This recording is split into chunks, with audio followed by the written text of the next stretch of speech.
What is resistance welding?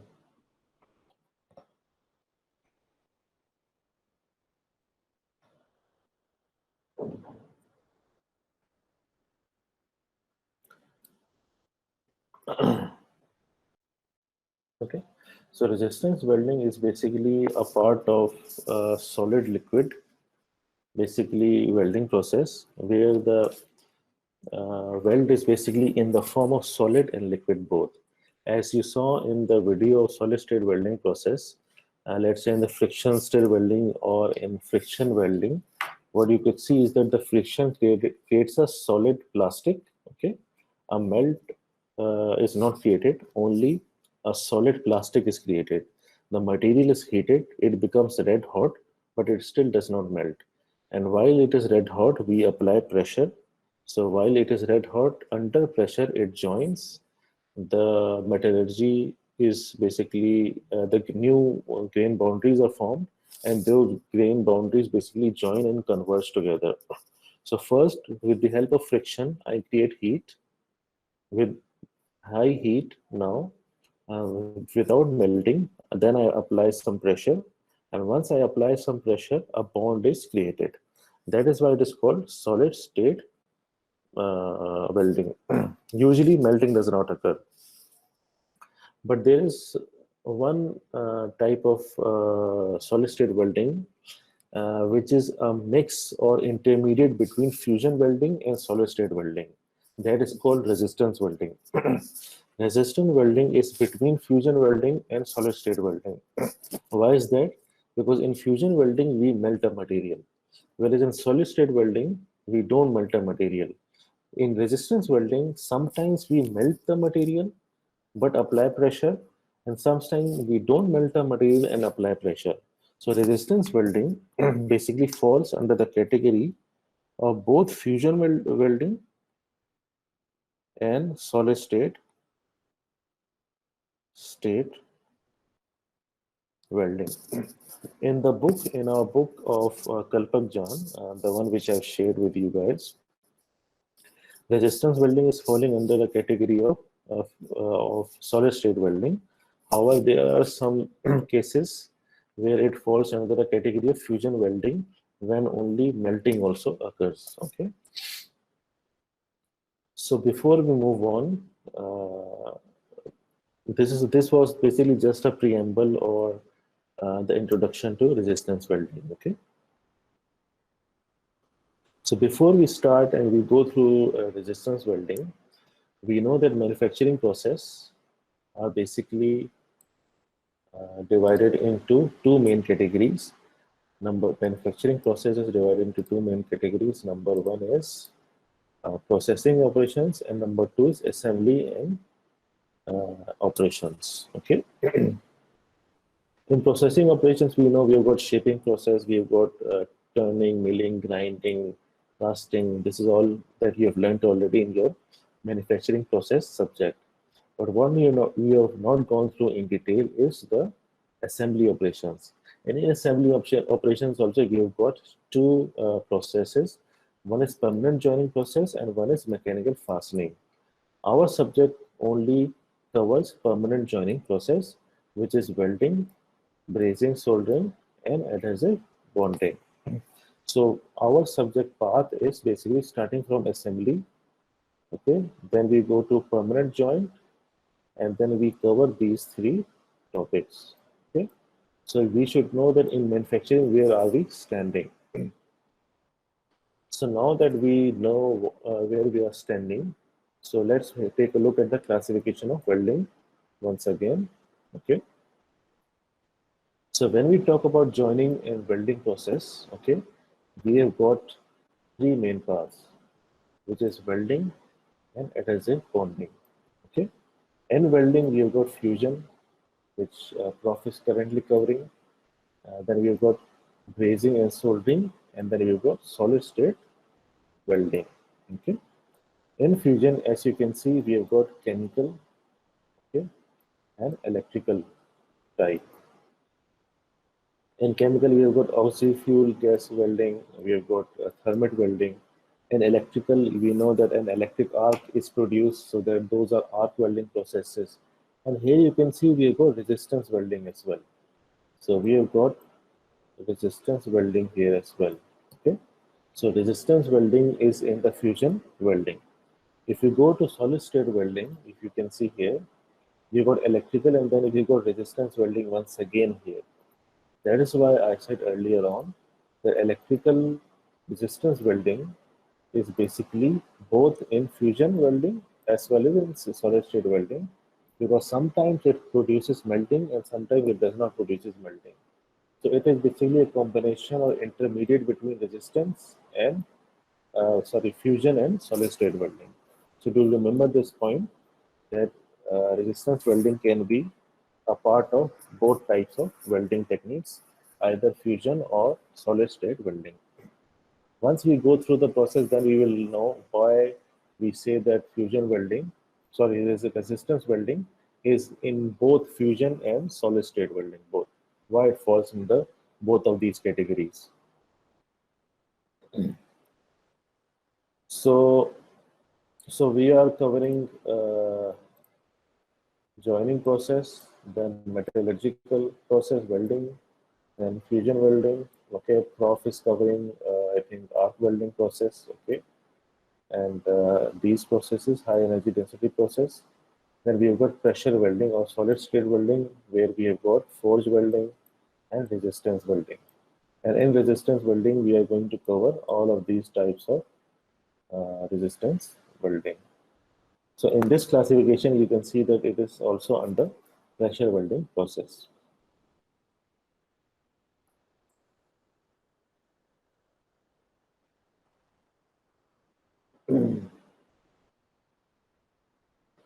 So what are going to be the contents of our today's lecture? Today's lecture will be on the introduction to the process. Okay, we will go through the process first, then fundamentals, what is the mechanism by which a joint is formed in resistance welding. Then the quality control issues, how to control the quality for resistance welding process. Then what were the types of different resistance welding process that I will join and merge with some videos. Then we will go through a derivation or like say formulas for resistance welding, and then we will cover some numericals for resistance welding, and then we are going to cover or we are going to compare resistance welding with other types of welding. So it is important that you know why resistance welding is different from other welding techniques. In your exam also, it is important for you guys to select the correct process, right?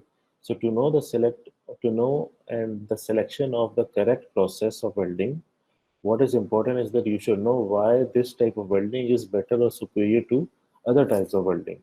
So that is what we need to learn in the comparison.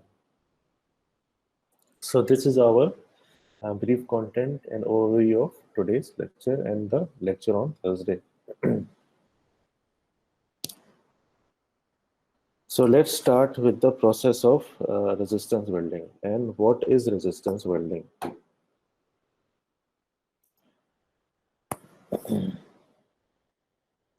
So resistance welding basically is a process. Resistance welding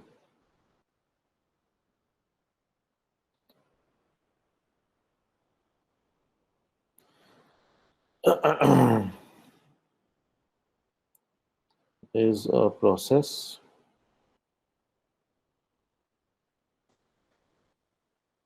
in which the workpiece is welded by a combination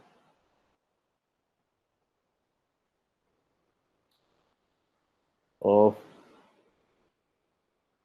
heat and pressure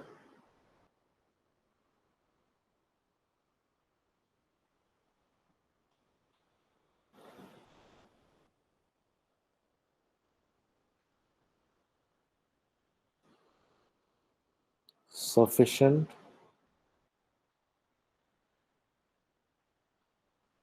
enough for localized melting or joining. Sometimes melting will occur, sometimes only joining will occur metallurgically. At the contact.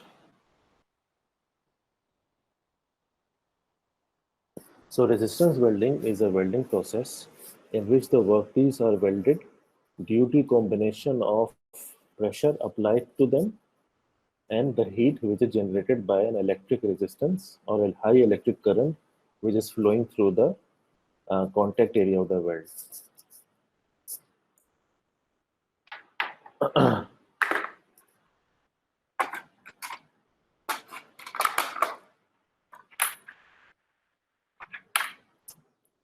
So this is resistance welding definition, basic definition.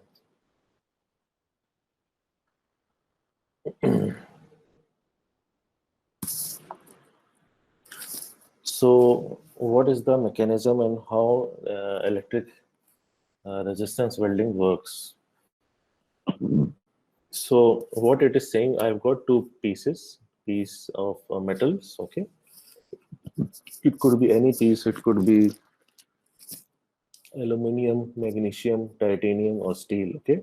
So I've got two pieces of material, okay? When we are joining pieces in this fashion, okay, this is called a butt joint, B-U-T-T, butt joint, because you know this line or this circle looks like a butt because you've got a line here. This is a butt line. So that is why it is called a butt joint. And when I'm going to put this piece on top of this piece, then it is called overlap, and this is called lap joint. Okay, lap overlapping. So it comes from the word overlap. So lap joint is when my piece is on top of this piece.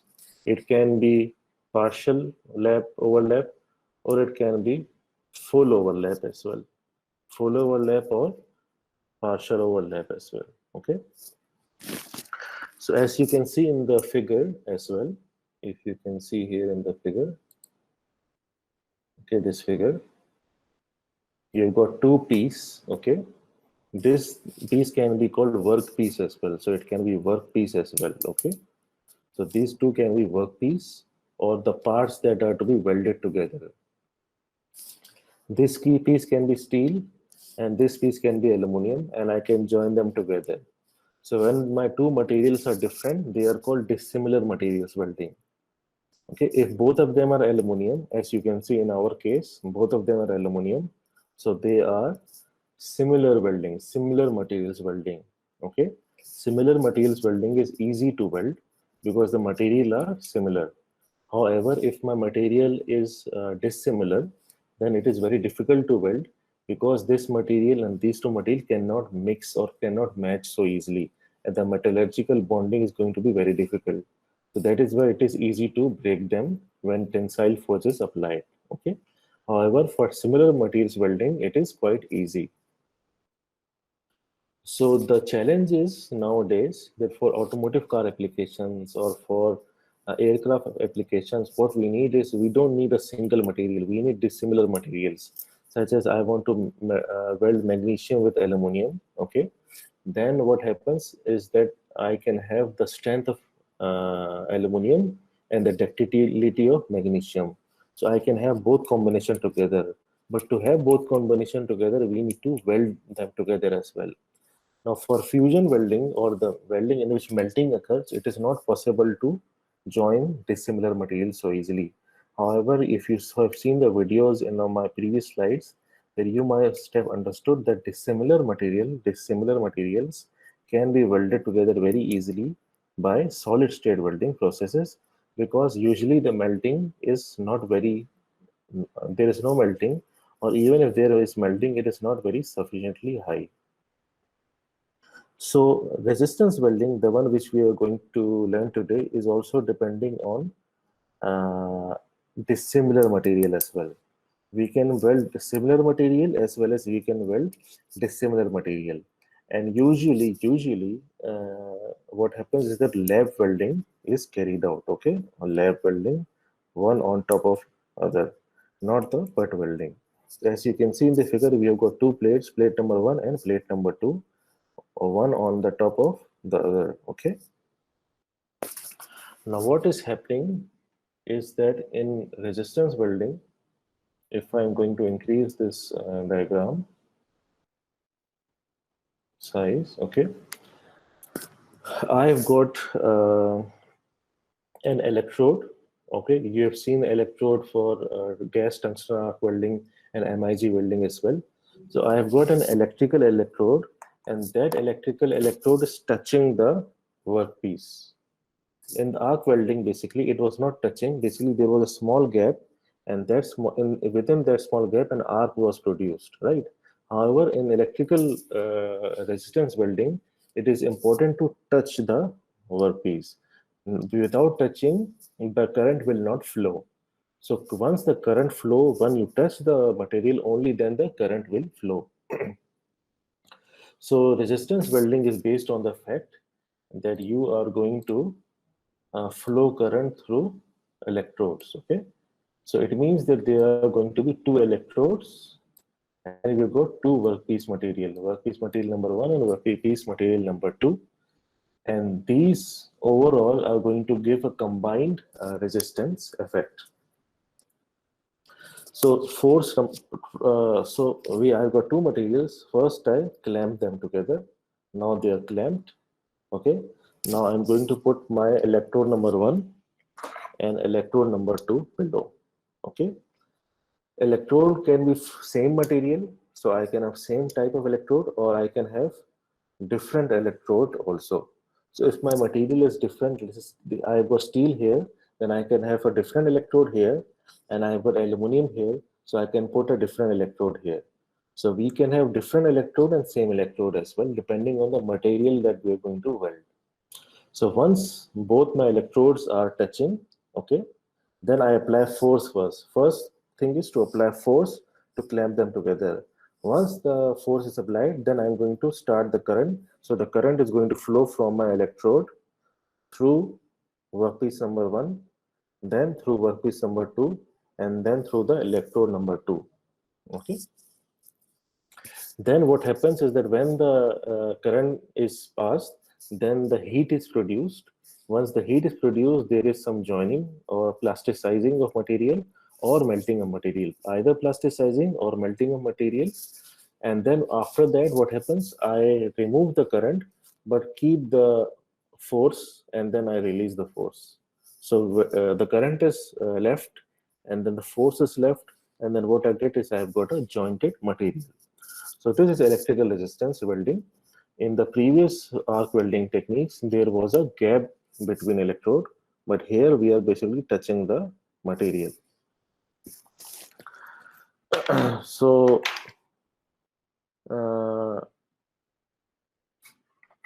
I've got some example. So this is an example of butt joint, okay, where my material is going to be joined in this fashion. Okay, so I'm going to join them in this fashion. So this is a butt joint, okay, and this is an example of gas metal arc welding. Okay, so here you can see you've got a filler material which has been added. So since the filler material has been added, you can see that it is basically coming outside there is excess material. Okay, so it is coming outside from the top, while from the bottom also in some portions it is coming outside, and in some portion it is not coming outside. Okay, so these portion are full penetration and these portion are partial penetration. It means that my current or voltage was not sufficient enough for going full penetration like this.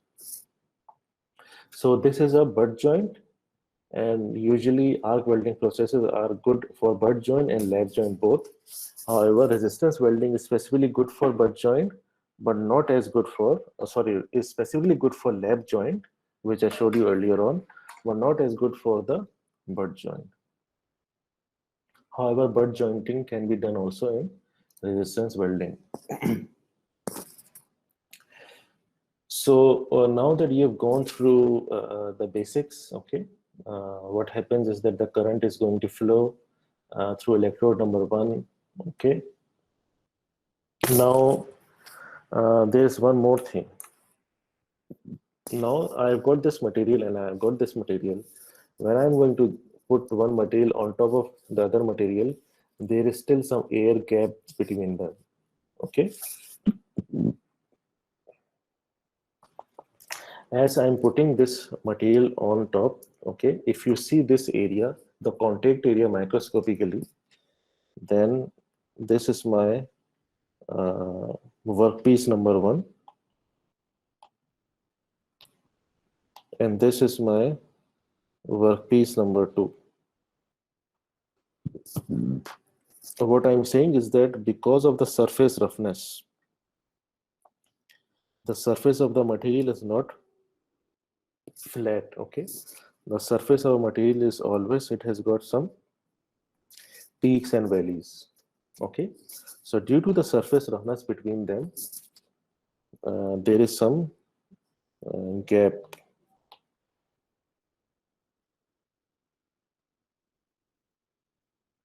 So in between there we have got air gap.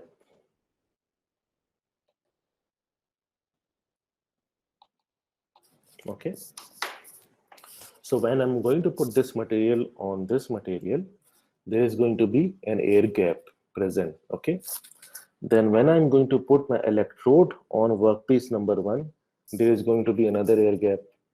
And then when I'm going to put another workpiece, electrode below workpiece number 2, then there will be a third air gap due to surface roughness. So there are going to be 3 air gaps, remember, between electrode and workpiece, between 2 workpiece, and between the workpiece and the electrode. And these 3 air gaps give rise to contact resistance. Okay, so because of this air gap, what we get is contact resistance. Okay, means that I am contacting, and due to the contact resistance due to the air present in between the surface roughness. So as you know that in resistance welding, the resistance is very important. So one is the contact resistance. What is the other one? One we use contact resistance, the other is bulk resistance.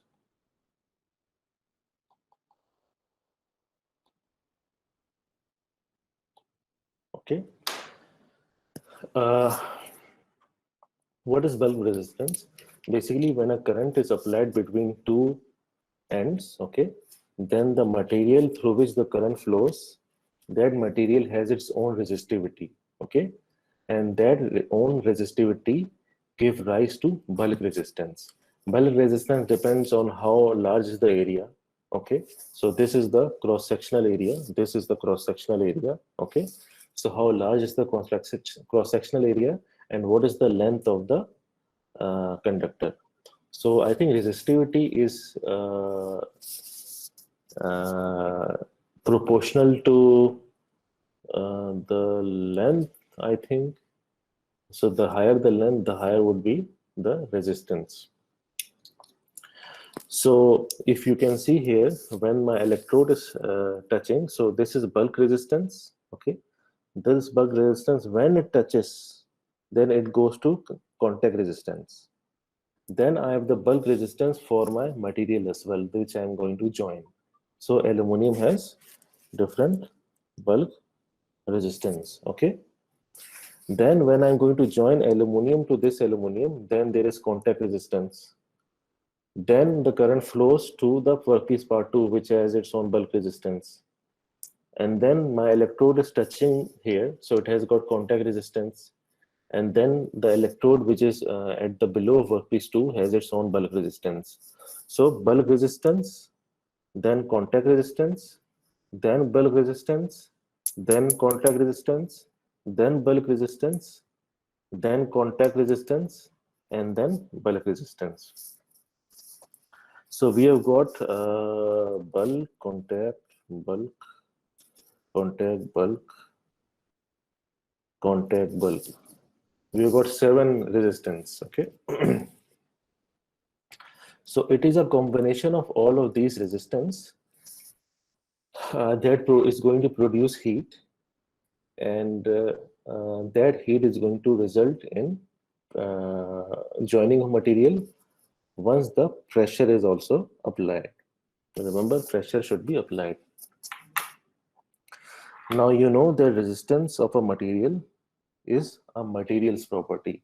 Okay, resistance are basically resistance of a conductor is its material's resistivity, or it is a material's property. Okay, it is a physical property, and resistance of conductor is equals to material's resistivity multiplied by its length and divided by area. So resistance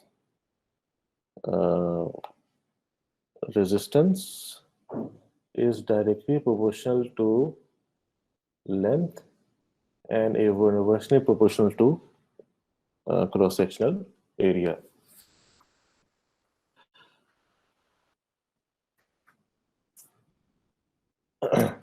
So here, if you have in general seen, a piece of wire will heat up when the current is passed through it. The actual temperature rise at a joint depends on the specific heat and thermal conductivity of the metals to be joined. This is very, very important as well. So the temperature rise means delta T is dependent on specific heat, capacity of a material Cp, and thermal conductivity of material K. K is in heat transfer, you must have learned thermal conductivity and in specific heat capacity. So this was the fundamental of resistance welding. This was the process. Let's move to the fundamental of resistance welding. How the resistance develop. So as I said in the previous slides, we have got 7 portions. Okay, we have got portion number 1, bulk resistance. We have got portion number 2, contact resistance. Portion number 3, bulk. Then we've got contact. Then we've got 5, and then we've got 6, contact, and then we've got 7, bulk. Okay. Now remember that contact resistance is very high, right? Because what happens is, let's say we have got a material. Okay. When I'm going to apply a current here,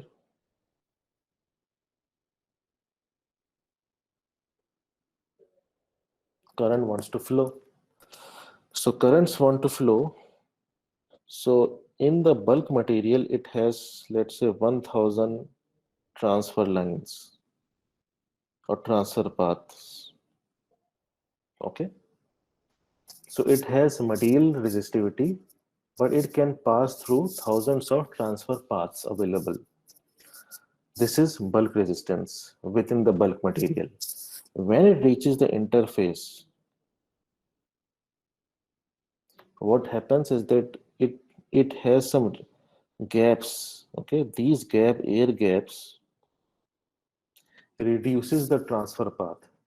So now that I've got 1, 2, 3, 4, 5, 6, 7 paths, okay, then my transfer paths are reduced at asperity only. Okay, I've got only 4 paths. What is asperity? So if I'm going to zoom this part, then I see some rough surface. Okay, so these peaks and valleys is one single asperity, ASPERITY. Okay, so this single peak is single asperity. Now this is the asperity of material number 1, and then this is the asperity of material number 2. Okay, so the currents wants to pass through these asperities only. Current passes through these asperities, and because air is insulator, so the current cannot pass through the air. So now 3 transfer lines are reduced to 1 transfer line. So the resistance increases at the contact. Resistance significantly increases at the contact portion. So this is the reason why the current transfer paths are reduced at asperity contact, and when at asperity contact, the metal bridge basically which are formed, these are also metal bridge. So basically asperity contact is metal bridge. So there is a bridge now. Okay, there are small number of bridge. Now what happens is that at these S points, the resistance increases. The resistance increases, the amount of heat produced increases. Amount of heat produces increases, causes melting of this portion or plasticizing of this portion. Okay. So at the contact resistors, the plasticizing occurs in this manner. So I will draw the diagram. I have got my electrode. Then I have got my workpiece number 1. Then I have got my workpiece number 2. Then I have got my electrode number 2. Okay. So imagine that the current is now going to pass through contact resistance, then bulk resistance, then contact resistance, then bulk, then contact, then bulk. So if I'm going to plot my graph, okay, graph of resistance is increasing in the x-axis. Okay, then how it goes on? In the bulk material, the resistance is low and constant because we have constant cross-sectional area. The cross-sectional area is constant, so the resistance from one part to second part is also constant. So the resistance will remain constant at a certain value depending on the type of material of the electrode. Okay. So my resistance due to material is this. Okay, constant. Now what happens at the contact? As I told you guys, the resistance increases. Okay, so at the contact, okay, the resistance increased. Okay, once the metal bridge is formed, once some melting occurs, then the resistance decreased a little bit again because the conducting path area has increased. So at this portion where the melting has occurred, okay, the asperity has a little bit grown. So that is why the resistance decreases a little bit in this part. In this part, the resistance decreases a little bit. Anyway, then we move to bulk resistance of our material. Then we move to a very high contact resistance because the contact area between the electrode and workpiece number 1 is smaller, but the contact area between these two workpieces is very high. The surface area is very large. So the contact resistance between the workpiece is much higher than the electrode and the workpiece. So that is why my contact resistance has increased very high here. Okay. Then we move downwards. So this is the same bulk resistance of my material. Then the resistance of my contact resistance, and then again bulk resistance of our material. Okay. The highest point where the bulk contact resistance is highest is this point. So since the highest amount of resistance is this portion, so the melting or heating occurs in this portion only. This is what I want. I want melting and heating to occur in between these two surfaces. These two surfaces, the surface which I want to join are called faying surface. Okay, this surface and this surface which I am going to join are called faying surface, which are facing each other. Okay, so they are called faying surface. Okay, and the contact resistance is the highest at the faying surface. Contact resistance is the highest at the faying surface, and it is here that the heating or melting occurs on the fairing surface. As you can see from the graph also, the amount of resistance is highest there. So this was all about fundamentals to resistance welding process and how the resistance develop once the current passes through the material. So first we apply first we apply force. After we apply force, we pass the current, then we remove the current, and then we remove the force. Okay, but it is very important that for how much time the current is passed and for how much time the force is also applied and how much is the force applied. Okay, so some of these parameters are very important. So time of the process, the value of pressure, the flow of current are very important for a reliable joint. So if I ask you in the exam, what are the important parameters for a reliable joint for resistance welding, then you can say the time for the or the duration of the force. Number two, the duration and the amount of electric current. Electric current is usually 10,000 to 100,000 amperes. Okay, that's a lot of current. If I put this current, you put this current on me, I will burn immediately. I will vaporize. My fumes will become. You cannot even see me within a second. 100,000 amperes. This is the amount of current which are going to apply, but the voltage is very low. Between 0.5 to 1 volts is the voltage. The current is something that produces a lot of resistance because electrons are flowing. So the time of process, the value of pressure, the flow of current are required for the formation of a reliable joint. Okay, we move to the next slide.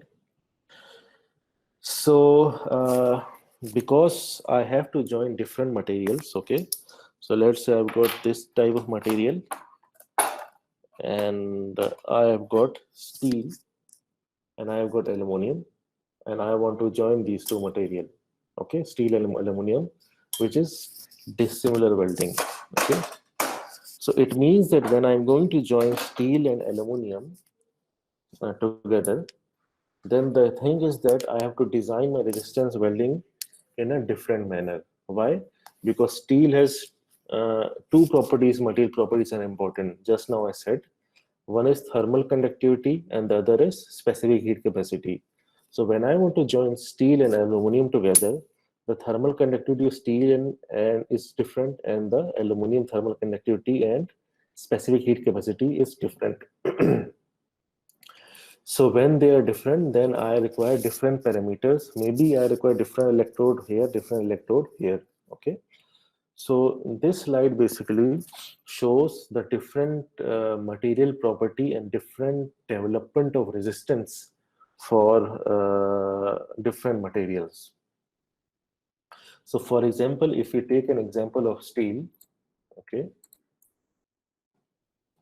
Steel, resistance welding of steel is that as the steel is heated, its resistivity relative to copper increases at a rapid rate. So where here we have got a resistivity versus temperature graph, okay? We have got a graph of resistivity against temperature. Now, as you can see, the temperature increasing, okay? Temperature is increasing in this direction. Steel's resistivity also is increasing, okay? Carbon steel resistivity was here and now it is here. However, if you see the behavior of copper, then the resistivity of copper is not increasing with respect to temperature. Okay, and this is a very important property. What it means is that for steel, as I'm going to increase the temperature of steel, the resistivity is also going to increase. However, for copper, the resistivity is not going to increase.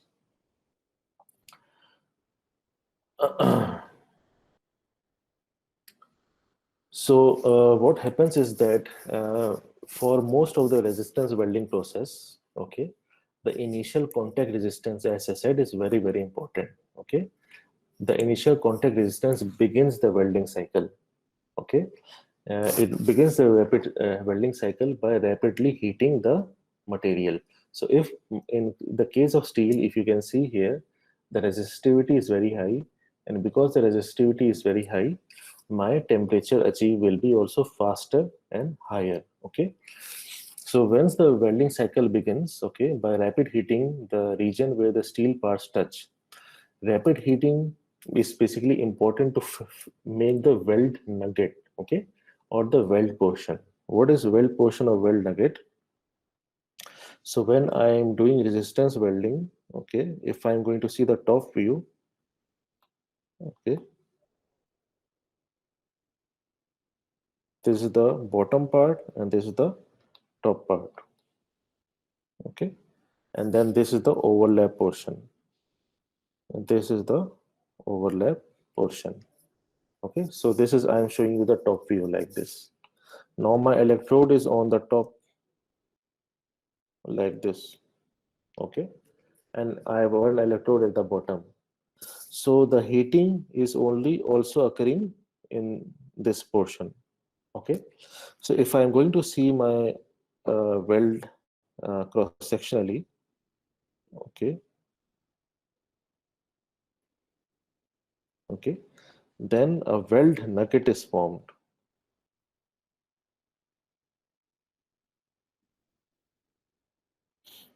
from here to here. This is the weld portion, and this is called weld nugget,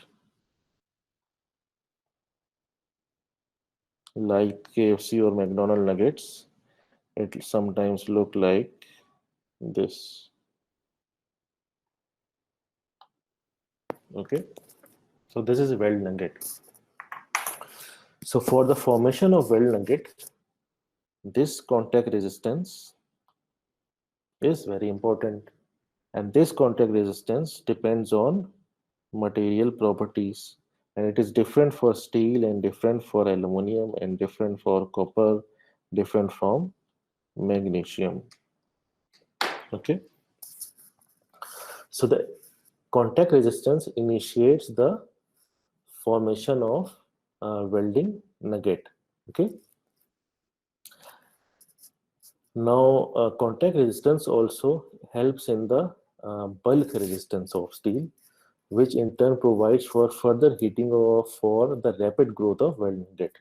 So once the due to contact resistance, the weld nugget is formed, okay, and then after the contact resistance, what happens? Further bulk resistance helps in the formation of or development of or growth of weld nugget. So the transition of contact resistance to bulk resistance plays an important role in many resistance welding processes. All of this process occurs very fast.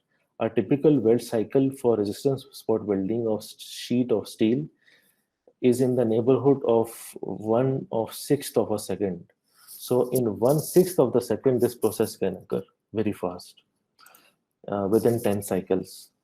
And you should know that the amount of welding current which is applied in resistance spot welding is in the range of 110,000 to 100,000 amperes. Okay, so the contact resistance and the bulk resistance. Contact resistance initiates the formation of weld nugget, and bulk resistance makes the whole weld nugget. So a joint is created. Okay. So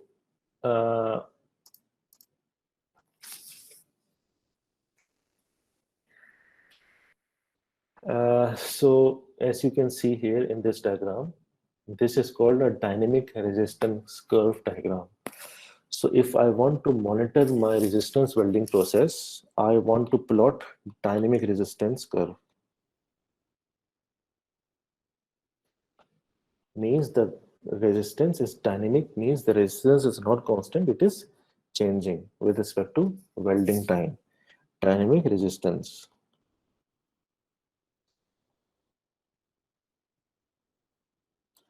dynamic resistance curve. Dynamic resistance curves, yeah.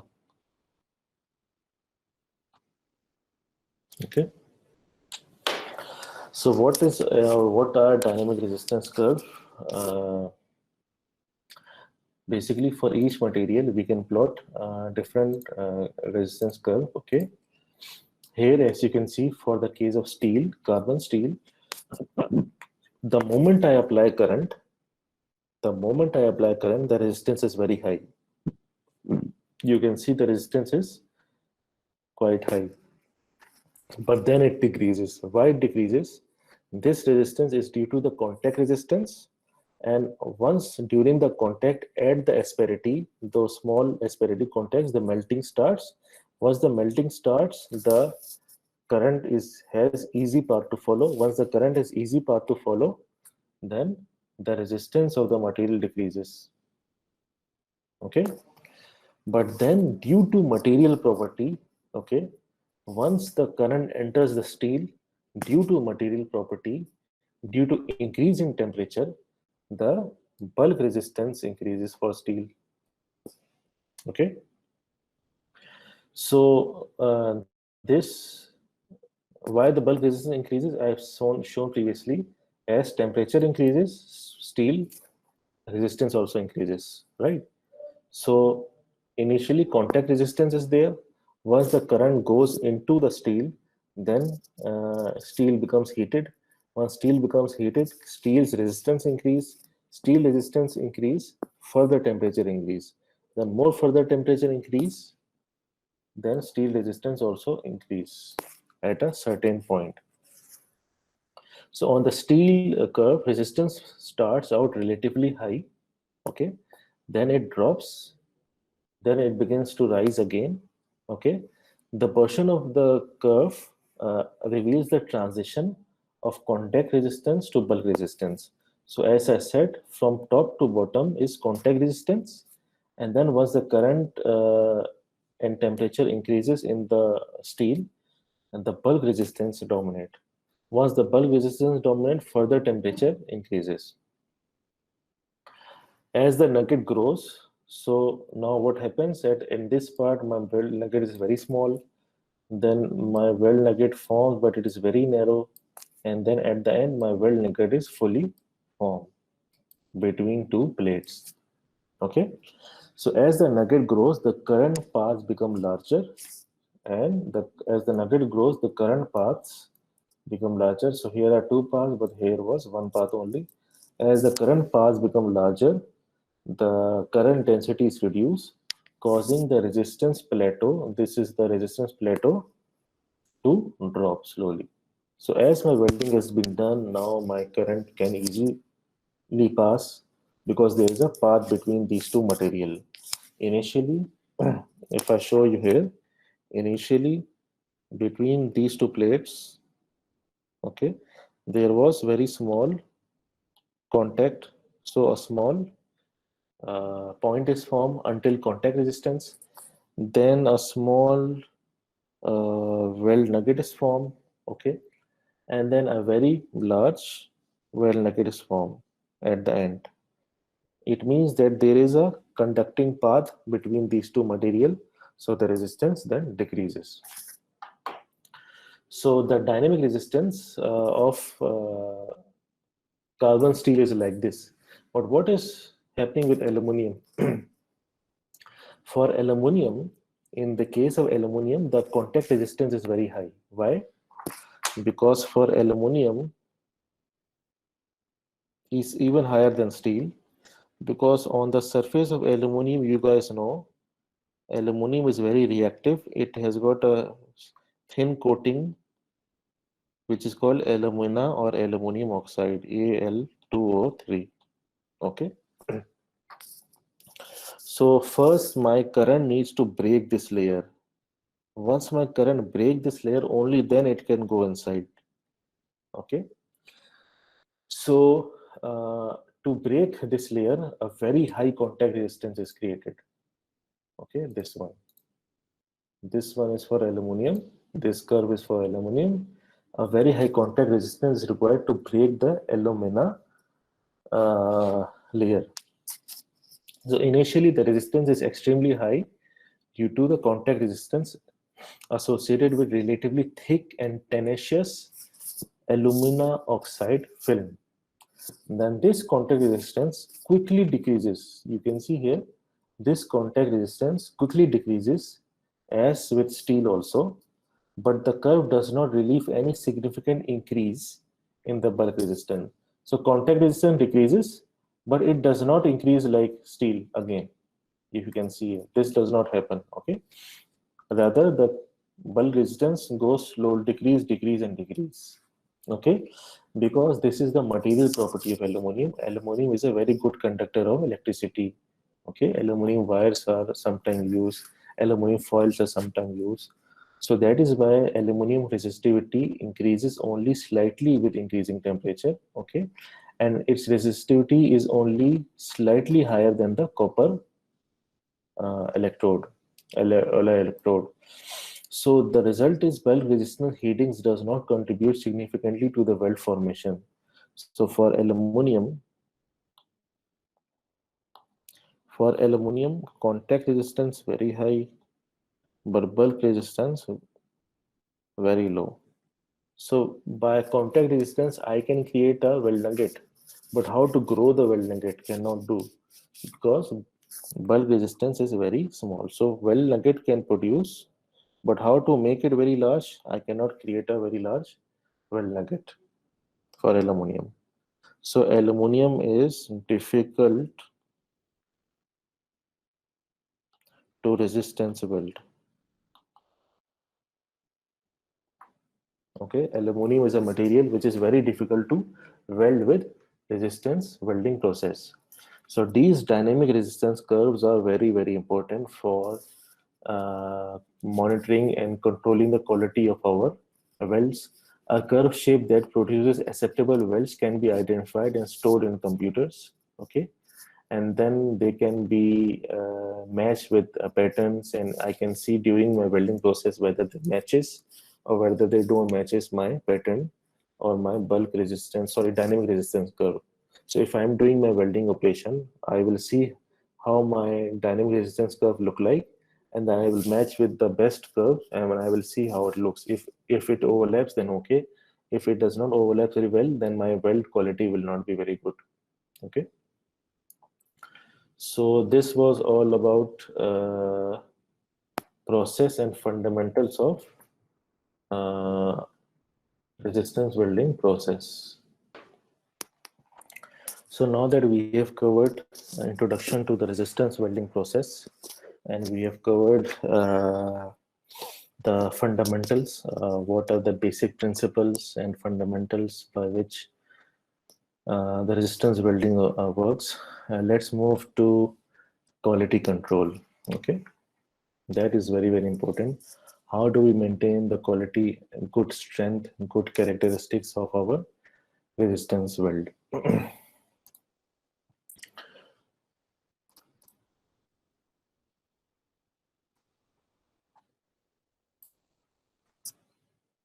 So when we look at this welding quality control for resistance welding, okay, we have got weld quality curves, okay, or weld quality graphs, which we have got two types. Okay, number one is resistance welding current range curve.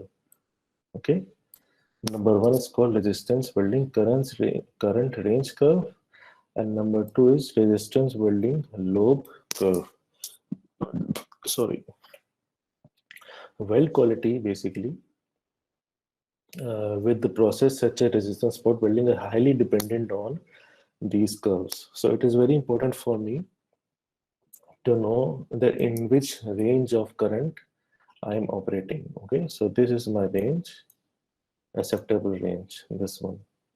I should be operating under this range only. So if I go beyond this range, then what happens is that the nugget formed is undersize. Okay, so it's very small. Okay, if the nugget size is very small and when I'm going to apply tensile strength, shear strength, then what happens is the material is going to break away. So I don't want a smaller undersized nugget. An undersized nugget happens when the current is low.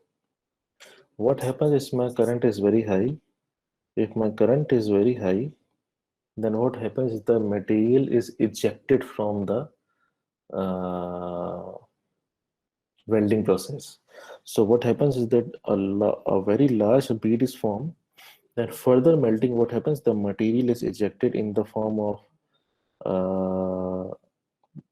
through pressure and through what you call ejection phenomena. The material is ejected from the material. So in welding, if you have seen a lot of material sometimes ejected and comes out while you're doing the welding process, so the same thing happens to resistance welding as well. Now both of these basically curves are developed by doing research and by doing a lot of experiments. So if you guys go to Science Direct, then you might guys see some of the curves for different materials. So different materials are going to have different curves, and then these different curves are basically developed by using a lot of experiments.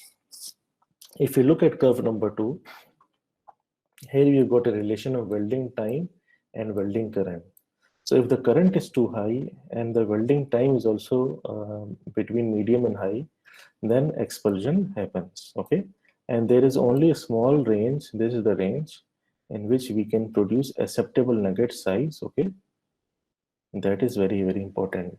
To verify the quality that my quality is good, okay, I need to do visible examination.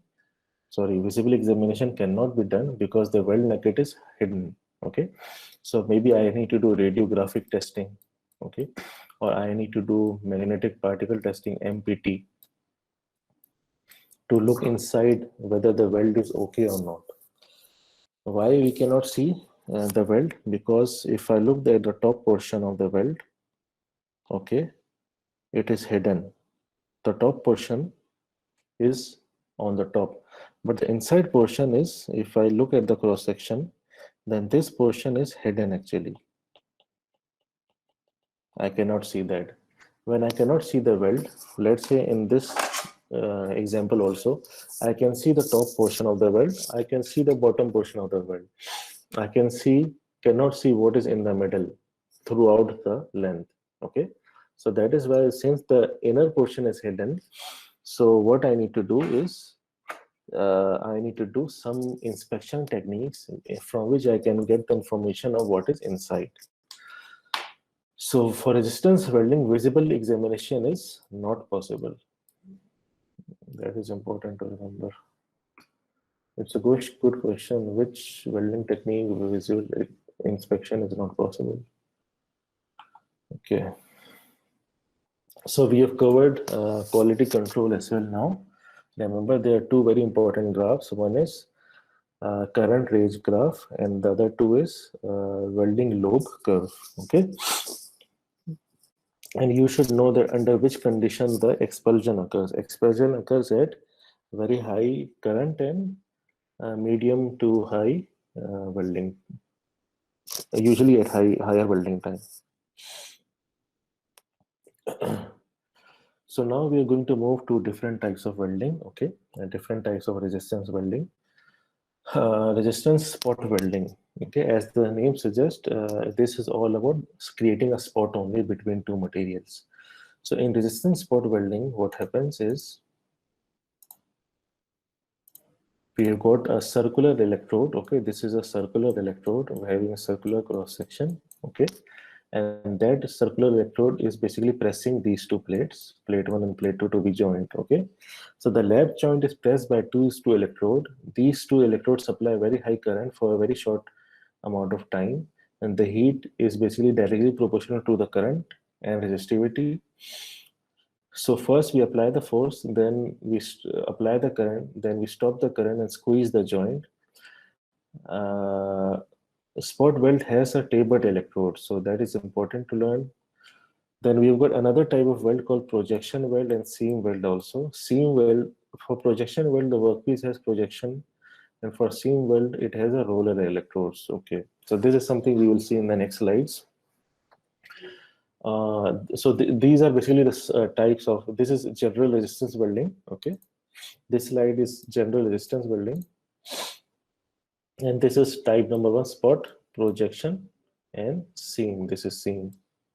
So these are 3 different types. Each type has a different types of electrode. So for spot welding, we've got a tapered electrode. This is tapered. For projection, we've got a straight electrode. And for seam, we've got a roller as an electrode.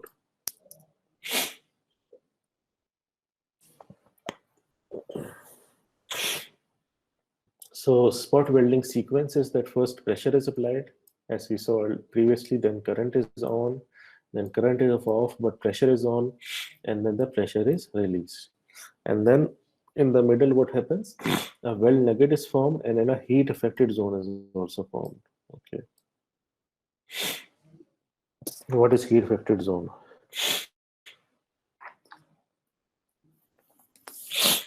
So let's assume a case of resistance welding where melting is also occurring. Okay. So these are my 2 plates.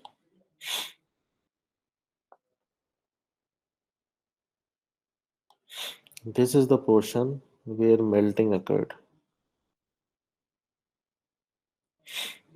Let's say this is called weld zone or melt zone. Weld nugget, weld zone, fusion zone.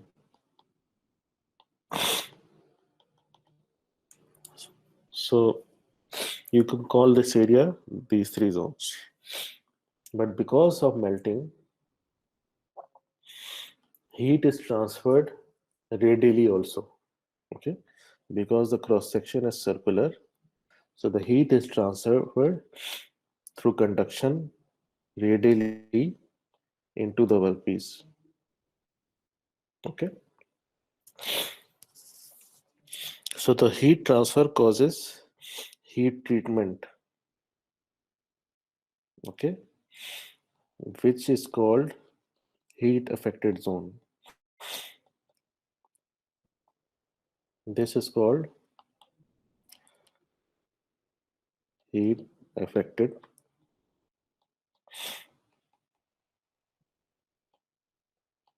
zone. So if my base, this is my base material, okay, or workpiece or base material. Okay, so if I use a microscope, okay, I am going to analyze all of them in microscope. Scanning electron microscope.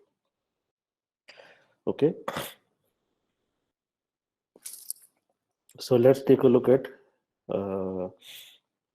base material. Okay, so in the microscope, if I see the base material, the grain size looks like this.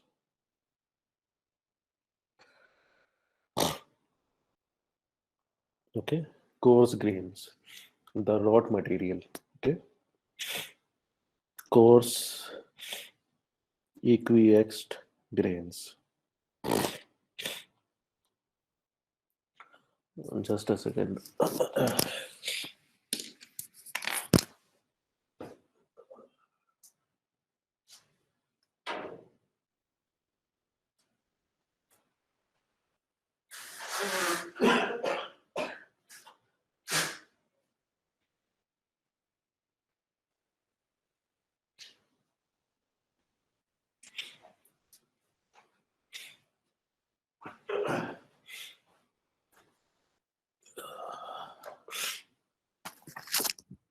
I got flu again. Okay. So if you look at workpiece, this is how the grains look like. Okay.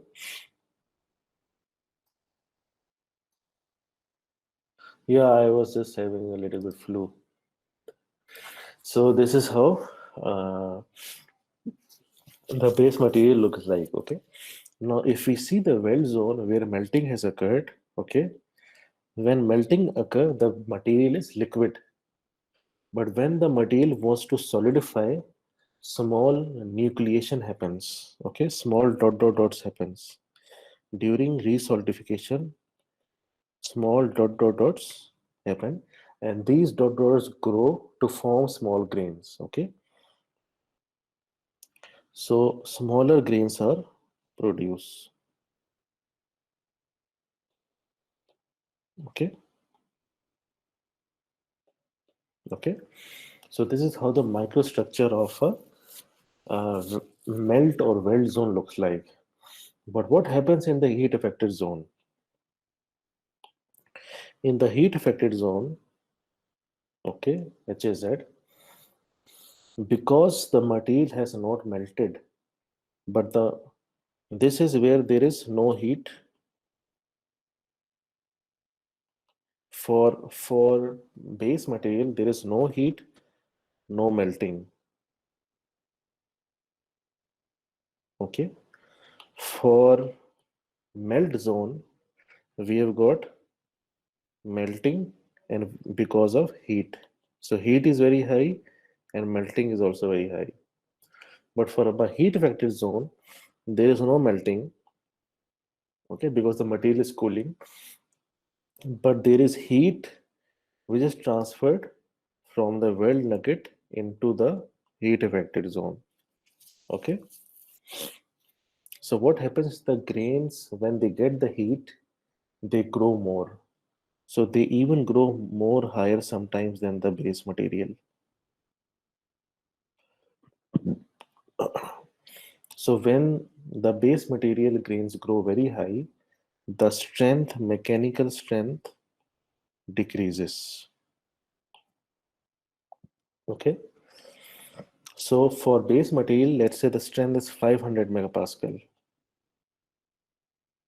Okay. For the for the melt zone, the grains are very small. So when the grain size reduce, strength increase. So let's say in the weld zone, the strength is 700 megapascal. Okay. But what happens in the heat affected zone? In the heat affected zone, the grains are very large. So the strength has reduced. So the strength has reduced further than the base material because the grain size is now more higher, or the size of the grains is higher than the base material. So the strength should be lower than the base material. The strength reduces to 400 megapascal. Okay. So what happens is when I apply tensile load or tensile shear load, okay, when I apply tensile shear load, this is my melt zone, this is my heat affected zone, okay, and this is my base material. So base material,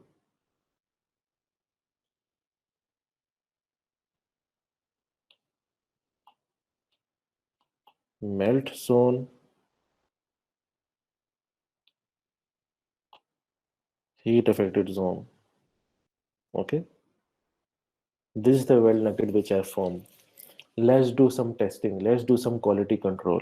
Okay, so to do quality control QC, what I'm going to do is I'm going to apply tensile load. Okay, so I'm going to put it under tensile testing machine. Okay, so for doing tensile testing machine, I'm going to apply load on one end and other load on the other end.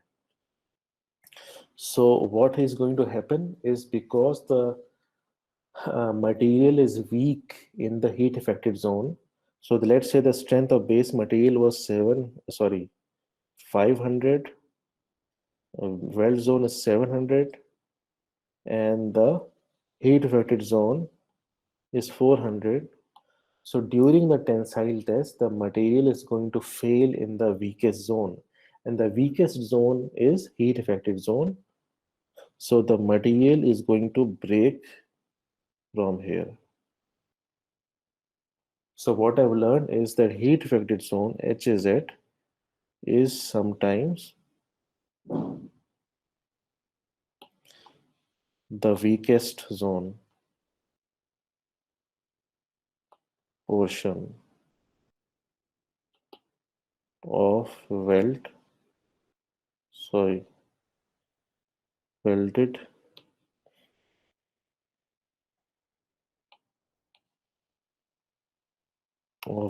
material.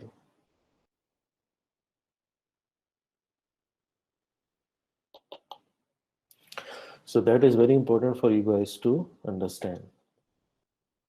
Heat affected zone is because of the rapid cooling of the melted zone, the heat is transferred away towards the cooler region.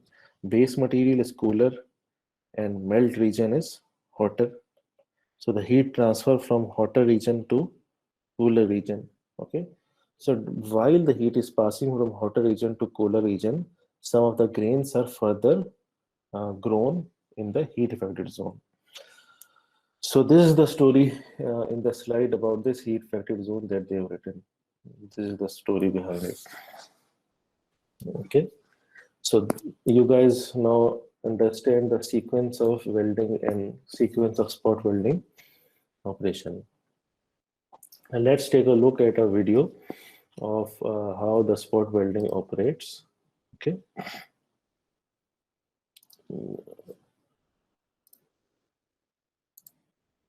Okay. So this film or this video has been captured at 220,000 frames of a second. So you will see the welding in a very slow motion. Okay. 9,000 amperes have been given the current and 10 cycles of welding time is given. Okay. The welding force applied is 400 pounds and my material is 0.040 inch thick. So these are electrode number 1 and electrode number 2. Okay. Electrode is tapered. So it means this is an example of spot welding, tapered electrode. This is material number 1 and if you can see there is a small gap and there is material number 2 as well. Now once the first pressure is applied, then current is applied. So once my pressure is applied and now I'm heating. So once I'm heating, you can see fumes coming out. These are fumes coming out and usually the fumes are starting more at the contact area. Okay. Contact resistance is high, so contact area fumes are increasing. Anyway, now you can see the this black portion. This black portion is now going to become with a weld nugget.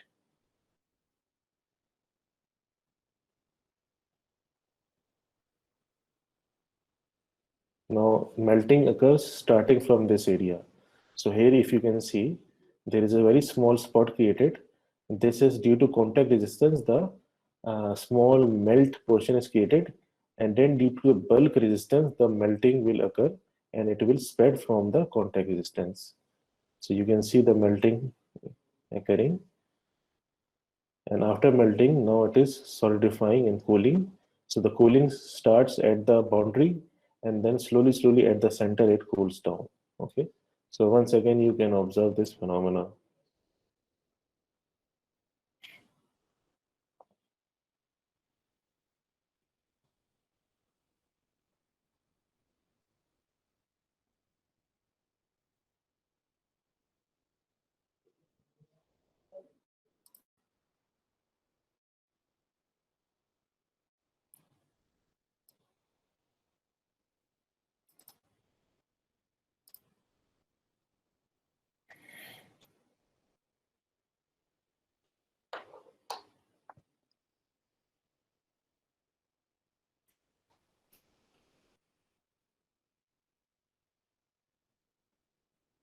So this portion is the weld nugget, where these are the plates at the corner. You can see the plates, and looks like this is the heat affected zone, the blackish part.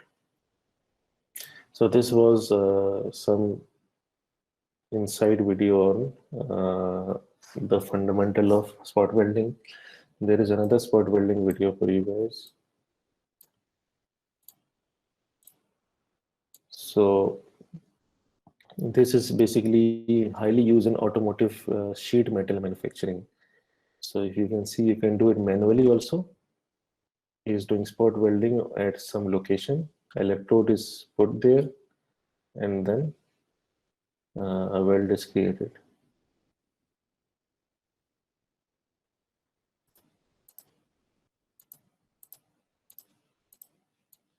As I said earlier, the two materials facing each other is the fairing surface. So this is on mechanism that you guys can see later on in your class.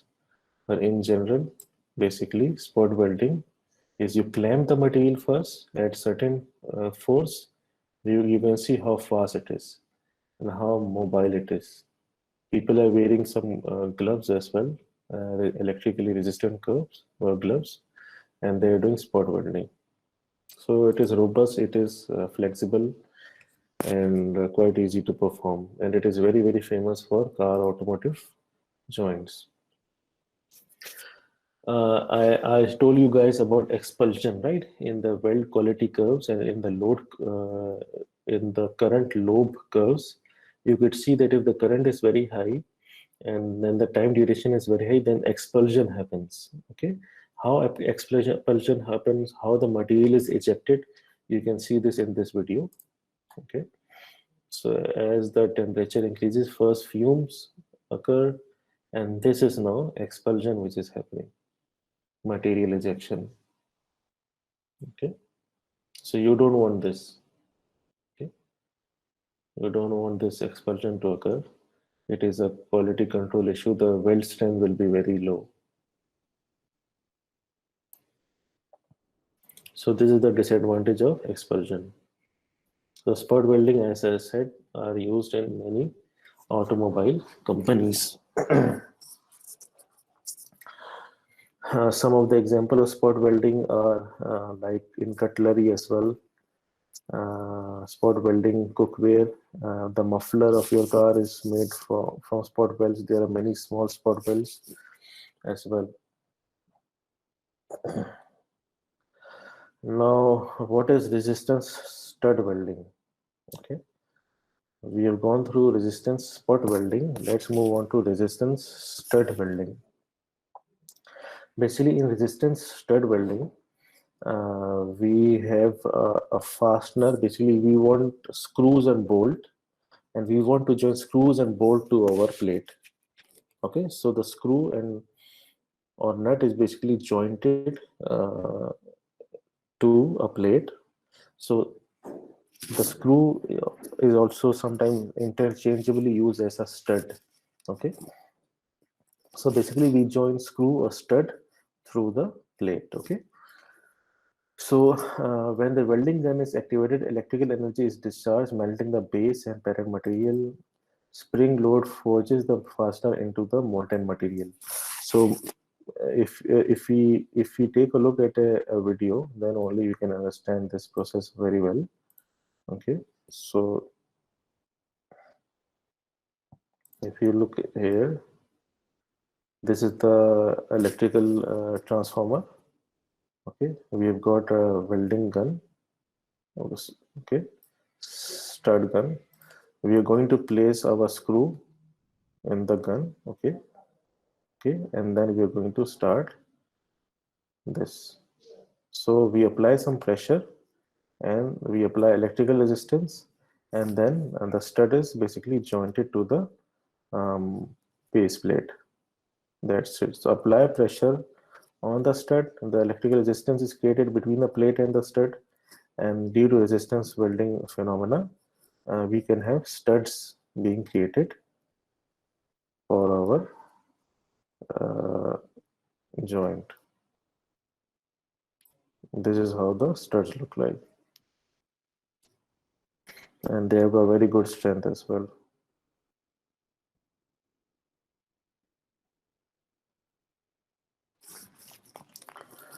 So this was electric resistance stud welding. So basically stud welding is simply used for putting screws and studs onto sheets.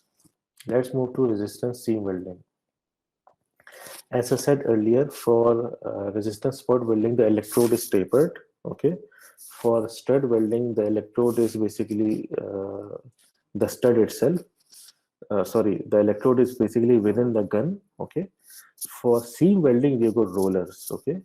So what we are doing is basically we got rollers, and those rollers are electrodes. They are basically conducting electricity as they are moving also. Okay. So with this, basically what we can do is we can create uh, a full weld rather than spots. We can create a full weld also. Okay. So this full welding basically, or full weld nugget, is sealable. Okay. So basically we can seal material. We can create sealable material. We can create basically pipes. Okay. We can create fuel tanks. Okay. We can get different things. If my current is different, or if my current is non-continuous, then I can create weld nuggets at a certain interval. Okay. Like in the case of muffler. Okay. I can create a muffler also using resistance seam welding, where the roller is the electrode. It moves in certain direction. Okay. And it is going to create a weld seam throughout. Okay. But the phenomena is same. The current is passing through. Okay. So let's take a look at an example of resistance seam welding. So here we've got two materials. Okay. I'm going to put a roller. I will share the videos with you guys as well. The roller is the electrode. A water tube is there for cooling. Continuous joint is created by the help of seam welding. And this is how the roller moves on. So seam welding is used to create pressure vessels, tanks, fuel tanks, okay, containers, heat exchangers, motor casing, nuclear components, pressure vessels, etc. I will show you a live demonstration also for seam welding. I think it's not here. Okay. Then we take a look at resistance projection welding. In resistance projection welding, basically, what happens is that we have got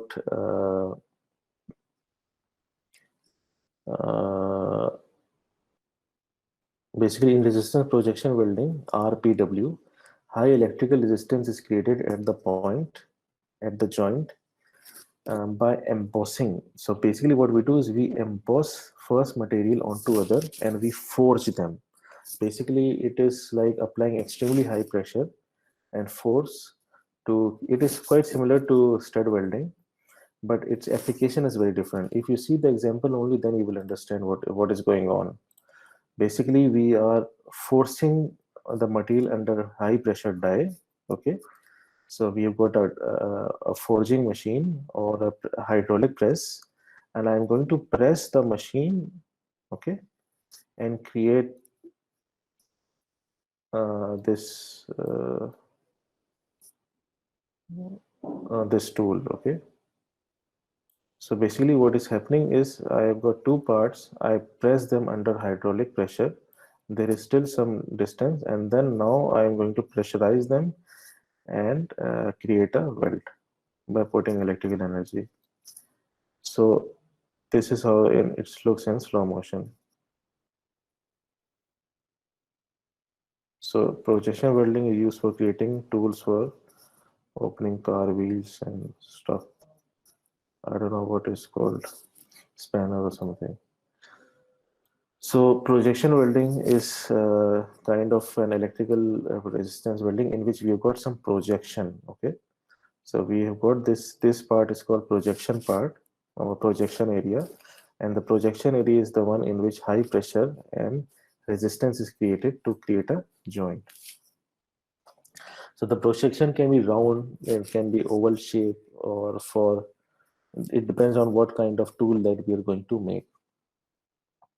So it's quite similar to spot welding. And then we have the last type of weld, which is flash butt welding. Okay, flash butt welding is primarily used in railway tracks welding. Okay, because the primary welding action is caused by forging of the plasticized material. Butt welding is often considered a solid state welding process, even though the molding material is generated during the flashing process. So once again, melting is occurring, but still we call it solid state welding process because we are forging materials. Forging means that we use extremely high pressure and actually high amount of force to join materials. Basically, forging is a manufacturing process to shape a material, but forging process is used sometimes for welding as well. So flash welding is considered a resistance welding process, but the mechanism of heat generation is very different from other resistance welding process. Okay. So what is flash butt welding? First, we have got two railway tracks. Okay, and these two railway tracks I want to join. Okay, so first is we assemble the workpiece in butt joint configuration. Okay, so that is very important. So as I said you guys earlier, usually in the projection weld also it was lap joint. In spot weld also it was lap joint. In stud welding also it was lap joint. But this is one example where we have got flash butt, means we are doing this butt welding. Okay, so resistance welding example for butt joint is flash butt welding. Okay, so the railway tracks are to be joined. So first what they're going to do is assemble the workpiece in butt joint configuration. Okay, then apply low voltage high current to cause repeated flash sparking. So in arc welding also what happens is that if the electrode is very near, then sparking happens. So apply low voltage high current to cause repeated flash sparking in the butt. This will generate heat of the entire butt surface of the current. So once sparking happens, then material becomes melt or plasticized or red hot. Once the material is red hot, then only I put pressure and join them. So in projection welding, I am doing the resistance, I am putting the electric current and pressure together at the same time. But in flash butt joint welding, I am first putting electric current first. After putting the electric current first, I heat the material. After heating the material and making it plastic, then only I put forging force. Okay. So once I put the forging force only, then my material is jointed. So there is some process difference between flash butt welding and resistance butt welding. The limitation of this process is that we require very high current and very high amount of force. Its application, very good application, is welding of railway tracks. So let's take an example. So this is a video I've shared with you guys. You guys maybe can see it later on. So first of all, what they're doing is, I think this is another type of welding, if I'm not mistaken. But let's take a look that if they are doing the flash butt welding operation, then they are putting, yeah, so they are basically grappling the pipes. The railway tracks are, we've got two railway tracks. Now they are going to create a flash. Now the flash is produced. After the flash is produced, then they are going to put forging force. So now you can see it is moving in the downward direction to create a forging force. After the forging force is done, we can see the material is still red hot, and the flash or the excess material is removed. This is called flash. What is flash? Anything which is excess in material. Actually, if let's say I am welding a tube, okay, and then the excess material is created. Okay, so this is flash, and it can be removed later on. So you can see they are removing the excess flash later on. And we have got a railway track. We've got a railway track which is ready for which has been jointed.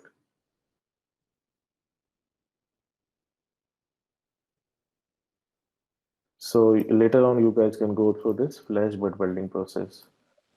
So